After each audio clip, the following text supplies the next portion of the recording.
Good morning training. आप सबके सब शिक्षक बनने ही वाले हैं।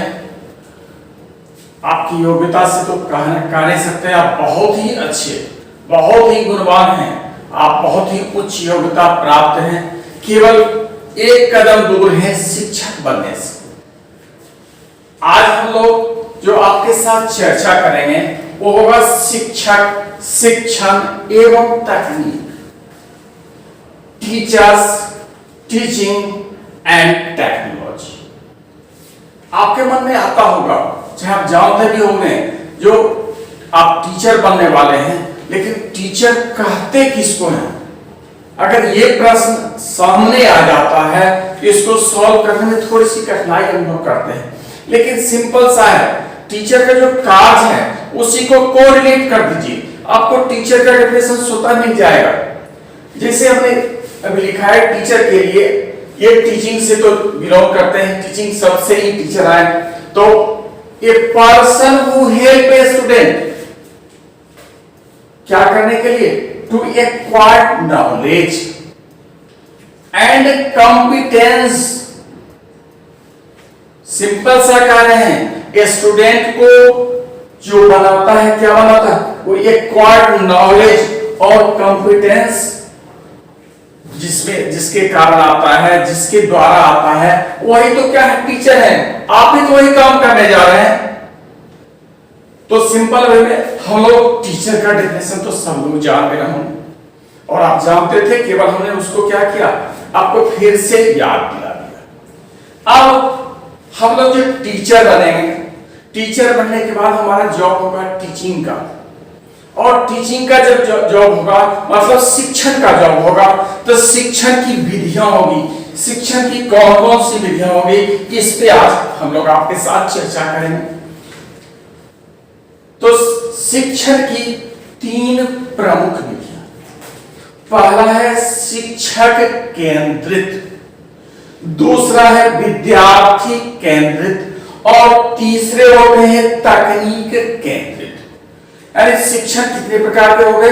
तीन प्रकार के। सबसे पहला जो हमने कहा है शिक्षक केंद्रित। आप कहेंगे शिक्षक केंद्रित से क्या नहीं है सर? शिक्षक केंद्रित मतलब होता है हमारे विद्यार्थी यहां गौण हो जाएंगे, प्रभावी कौन रहेंगे? शिक्षक। हमारे इस टीचिंग मेथड में सीधे जाओ में डोमिनेट करेंगे शिक्षक, और विद्यार्थी हमारे क्या होंगे? गौण मुद्रा में रहेंगे। दूसरा होगा विद्यार्थी केंद्रित, मींस क्या यहां पे विद्यार्थी डोमिनेटेड रहेंगे, और टीचर क्या होंगे? वो गौण रहेंगे।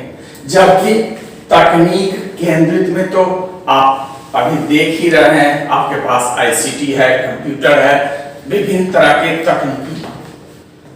तकनीकी उपकरण हैं जिसका उपयोग आप शिक्षण कार्य में करते हैं।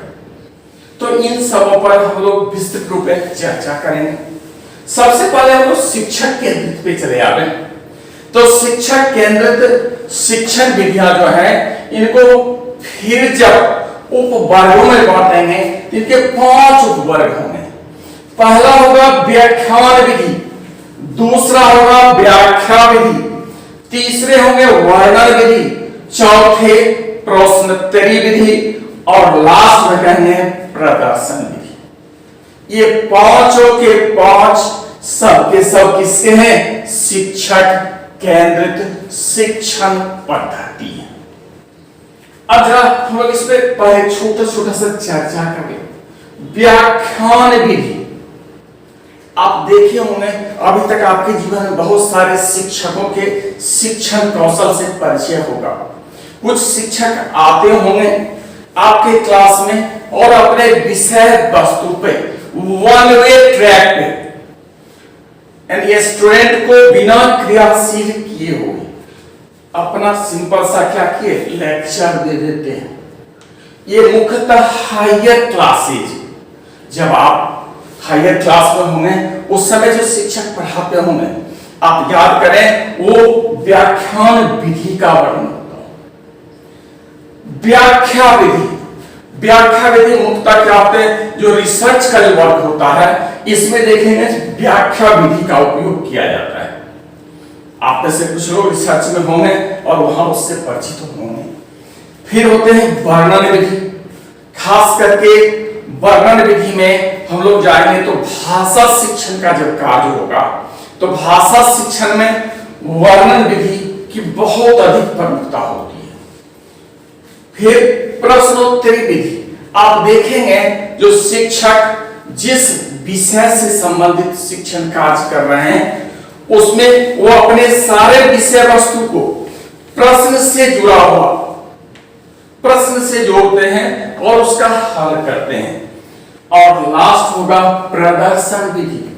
प्रदर्शन विधि मतलब सिंपल सा कह दें जो अपने को इन्वॉल्व कर देना।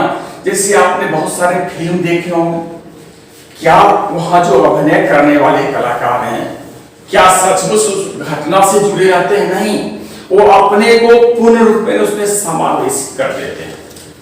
आप जब इसी से लिंक एक YouTube चैनल मिलेगा जिसमें अनुपमा मैम का क्लास है, प्रकाश में पढ़ा रही हैं, आप लोग जुड़े हुए हैं तो उसको देख लेंगे तो देखेंगे जब प्रकाश में उन्होंने कितना अच्छा से लाइट के पाथ को बताया है जो प्रकाश सीधी रेखा में गमन करती। तो आप उस चैनल पे जाएंगे तो आपको देखने का मौका मिल जाएगा। अब हम लोग थोड़ी सी चर्चा कर रहे हैं विद्यार्थी केंद्रित विधि। इसके बाद हम एक छोटा सा एग्जांपल लेकर के आपको सारी विधियों को बताएंगे। विद्यार्थी केंद्रित विधि में क्या था? प्रोजेक्ट विधि। आप देखे होंगे खासकर प्राइवेट स्कूल के बच्चे लंबा लंबा सीट पेपर का लेकर के प्रोजेक्ट वर्क कर करके कभी उनको दिया जाता है पर्टिकुलर किसी सब्जेक्ट से रिलेटेड प्रोजेक्ट वर्क को करने के लिए। तो बच्चा इसमें क्या होता है? ये बच्चा इन्वॉल्व है। टोटल का टोटल वहां क्या है? एक्टिविटी किसकी हो रही है? स्टूडेंट की। वहां टीचर कौन है? क्रिया आधारित विधि। बहुत सारी क्रिया करके उस किसी टीचिंग मेथड को दिखाया जाता है। फिर आएंगे मनोवैज्ञानिक विधि और फिर होगा अन्वेषण विधि। इन सारी विधियों में क्या है? विद्यार्थी मुख्यतः इन्वॉल्व हैं, एक्टिव हैं, लेकिन हमारे शिक्षक यहाँ पे गौण हैं। और सबसे अंतिम विधि जो आपको बता रहे हैं ये है तकनीक केंद्रित विधि। शायद अभी हम लोग आपसे जो जुड़े हुए हैं ये तकनीक केंद्रित विधि का सबसे अच्छा एग्जाम्पल है। आप हमसे कितने दूर अभी होंगे और हमारे शिक्षण को आप अपने घर में बैठे हुए देख रहे हैं। हमारा कंप्यूटर है या साइंस वाले के लिए अभी एक आया है लैब, और लैब जो है उस लैब में कोई केमिकल्स नहीं मिलाए जाते हैं, इमेजिन किए जाते हैं। हमने सोडियम लिया, क्लोरीन लिया, और जैसे ही उस लैब में देखेंगे इस तरह का रहता है, क्लोरीन पे डाले, इसको डाले, एक पार्टिकुलर टेम्परेचर दिए और उस टेम्परेचर पे क्या होता है? वो रिएक्ट होता है और फिर यहां दिखा देता है प्रोडक्ट। ये क्या हुआ हम लोग का? ये तो टेक्नोलॉजी का उपयोग है, टेक्निक हुआ। वहां बच्चे लैब में नहीं काम कर रहे हैं, वहां ये हो रहा है किस प्रकार से अगर इस दोनों को हम रिएक्शन कराएंगे तो हमारा क्या प्रोडक्ट बनेगा। तो अभी तकनीक केंद्रित शिक्षा बहुत अधिक आगे होती जा रही है। हम लोग इन सारे चीजों पर चर्चा करेंगे एक एक कर।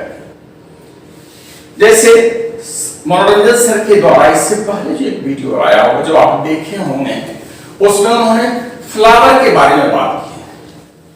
तो आप देखे होंगे जिस सर ने इस प्रकार से एक फ्लावर उनके हाथ में शायद होगा था कल, और वो बता रहे थे ये फ्लावर का क्या है? ये फ्लावर का ये स्टॉक है, डंठल सिंपल सा। फिर सर बताए होंगे जो कि कल वो चाइना रोज शायद लिए थे, वो कंप्लीट फ्लावर है। वहां पे मेल फीमेल दोनों रिप्रोडक्टिव स्ट्रक्चर उपस्थित रहते हैं, वो कंप्लीट फ्लावर थे। उसका उन्होंने उदाहरण दे रहे थे। आप उस वीडियो को देख लेंगे तो आपको लगेगा इसमें हमारा कोई न कोई एक विधि को टच करते हैं। आप जितने वीडियो यहाँ डाले जा रहे हैं आप उसको देखें और फिर उसको क्लासिफाई करें ये किस विधि से। जैसे आप संगीता मैम के वीडियो को देखेंगे विज्ञान में, तो उसमें लगेगा क्या, जो कुछ पार्ट उनका व्याख्यान विधि कर रहे हैं। तो इस टॉपिक को जब आप डील कर रहे हैं तो इससे रिलेटेड वीडियोज को जरूर देखें और अगली कक्षा में हम लोग फिर इन सारे बिंदुओं को डिटेल से पढ़ें। आपके यहाँ शिक्षण विधियां देख रहे हैं। शिक्षण विधियां आप किसी एक का भी उपयोग कर सकते हैं, लेकिन on the basis of demand of a student आप इसमें से 2-3 विधियों का मिश्रण जब कर देंगे तो बच्चे बहुत अच्छी तरह से एक्सेप्ट करते हैं। आप अपने क्लास में जब भी जाएं तो कोशिश करें, सर ने जो बताया होगा एक प्रस्तावना का पाठ मनोरंजन सर बताए थे, या पूर्व ज्ञान की बात अभी नए में आए हैं उसको आइस ब्रेकर कहा जा रहा है। मीन्स है कि स्टूडेंट को क्या करें, अपनी और सब्जेक्ट मैटर की ओर कॉन्सेंट्रेट करें। तो हम अपने विषय वस्तु से जुड़े हुए कुछ रोचक प्रश्न, कुछ रोचक एक्टिविटीज को स्टार्टिंग में डालें, जिससे आपके क्लास का परफॉर्मेंस बहुत अच्छा होगा। अभी कुछ देर पहले चर्चा हो रही थी फ्लावर के बारे में। हमको क्लास में फ्लावर पढ़ाना है और फ्लावर के बारे में, तो सिंपल सा सबसे पहले तो आप पूछ सकते हैं ना, फ्लावर है क्या। बच्चों की ओर से कुछ न कुछ तो आएगा आंसर। बच्चा हमारा जो पीछे के क्लास में स्टडी किया उसको जानेगा और फिर फ्लावर से संबंधित जितनी जानकारियां हैं कक्षा स्तर तक के अनुसार उसे आप दें। जैसे हमने अभी कहा जो फ्लावर क्या है, फूल किसे कहते हैं, तो फ्लावर क्या है जाएंगे तो आप देखे होंगे जो एक टर्म आता है ब्लूम, ये भी फ्लावर के लिए उपयोग होता है। ब्लूम भी फ्लावर के लिए से मिलता, सिंपल सा कहते हैं खिलना, खुशी के लिए कह सकते हैं, खिलना कह सकते हैं। ये फ्लावर के लिए शब्द का प्रयोग होता है। वैसे फ्लावर कहेंगे क्या है, तो reproductive part of plant. Simple way में जान लीजिए, biologically reproductive part of plant, simple सा हो जाएगा फ्लावर।